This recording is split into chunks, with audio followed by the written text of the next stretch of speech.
Dear Kuya Del Diaries, magandang araw po sa inyong lahat, lalo na sa aking mga followers. Narito na po ang pagpapatuloy ng kwento ni Melanie ng Regalado Fairview, Quezon City. Dear Kuya Del, kasama ko noon ang isa kong pinsan sa lugar kung nasaan ang kulasisi ni Resty. Itinuro ni Laika ang lugar kung saan nakatira ang kulasisi ng asawa ko.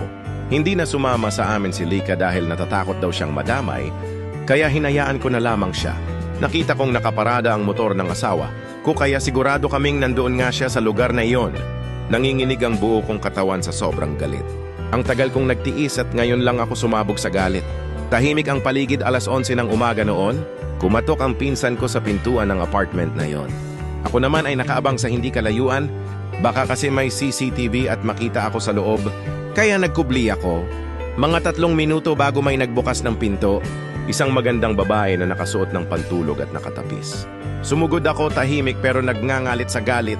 Diretso ako sa kwarto. Naabutan ko ang asawa ko na walang pang-itaas na suot. Tiningnan ko lang siya ng masama. Binalikan ko ang babae. Sinuntok ko ito sa mukha at hinampas ko ng upuan na stainless sa ulo at nawalan ito ng malay. Dumilim ang paningin ko sa sobrang galit. Umawat ang asawa ko pero tumakbo ako sa kusina. Kumuha ako ng kutsilyo dahil gusto ko na silang tapusin, pero may mga dumating na barangay tanod at naawat ako. Tumawag pala sa barangay si Laika para humingi ng assistance. Hindi ako napigilan ng mga tanod kaya nakaalis agad ako sa lugar na iyon. Tumuloy ako sa bahay ng aking kapatid sa Caloocan para doon muna pansamantalang tumira. Nag-resign na rin ako sa aking trabaho at naghanap ng ibang mapasukan. Hinanap ako ni Resty kung saan-saan pero hindi niya ako nahanap dahil kahit kay Laika, hindi ko sinasabi kung saan ako nakatira. Moving forward 2 years after nang mangyari iyon, nagaya sa akin ang aking katrabaho na may pupuntahan daw kaming binyagan. Ayaw ko sanang sumama pero saglit lang daw kami doon. Kakain lang kami at aalis na. Dahil sa pangungulit ng huli, pumayag ako. Sa reception na kami tumuloy, sa isang restaurant, ginanap ang reception. Pagpasok namin sa loob, wala pang masyadong tao. Nasa simbahan pa raw ang parents at mga bisita. Umupo kami sa isang sulong.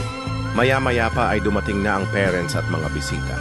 Halos himatayin ako sa aking nakita nang pumasok na ang mga bisita at parents ng bata. Si Laika at Resty ang bumungad sa akin. Karga ni Laika ang sanggol habang nakaalalay si Resty. Abangan ang last part ng kwento ni Melanie ng Regalado Fairview, Quezon City, dito pa rin sa Dear Kuya Del Diaries. Please don't forget to follow, like, comment, and share. Nasa comment section ang link ng last part. Maraming salamat po sa lahat ng aking followers na patuloy na pagsuporta sa akin. Ang inyong lingkod, Kuya Del